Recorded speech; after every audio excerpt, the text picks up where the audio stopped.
जमलेलो आहोत आणि संस्थेचा 4था वर्धापन दिन हा आपला 11 फेब्रुवारीला झालेला आहे।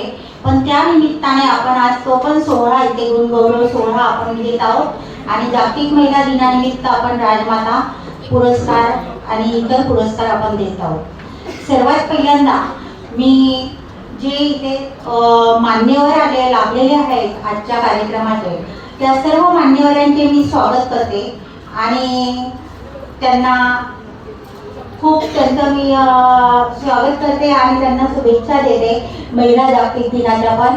आणि तुम्हा सर्वांचे स्वागत मनोमानसी महिला बहुउद्देशीय सेवाभावी संस्थेच्या वतीने आज सर्वांचे स्वागत मी करत आहे। तर आपण सर्वजण इथे उपस्थित झालात त्याबद्दल सर्वांचे मनापासून आभार।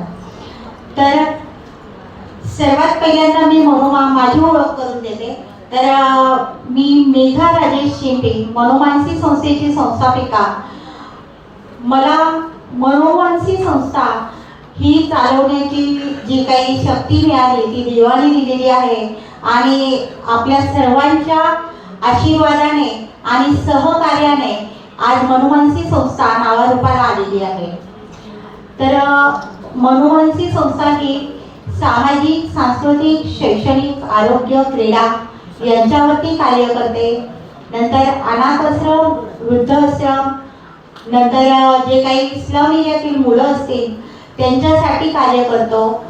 यामध्ये इथे जे काही मान्यवर आहेत विशेष उपस्थितीमध्ये असेल किंवा मान्यवर असतील त्या सर्वांनी मनोमानसी संस्थेला वेळोवेळी सहकार्य केलेले आहे आणि नावारूपाला आणलेले आहे।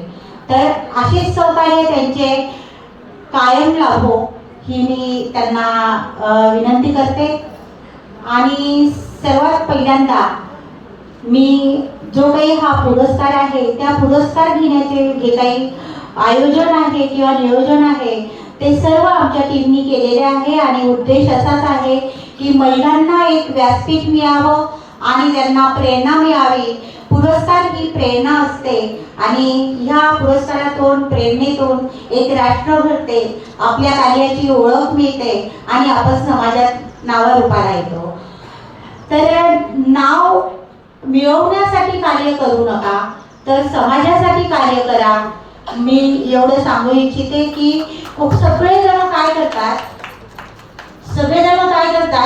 फक्त नावासाठी प्रत्येक संस्थेमध्ये फक्त नावासाठी येत असतात। माझा सांगण्याचा उद्देश कोणाला राग येईल इथे किंवा काही कोणाला मन दुखवले जातील पण मन दुखून घेऊ नका।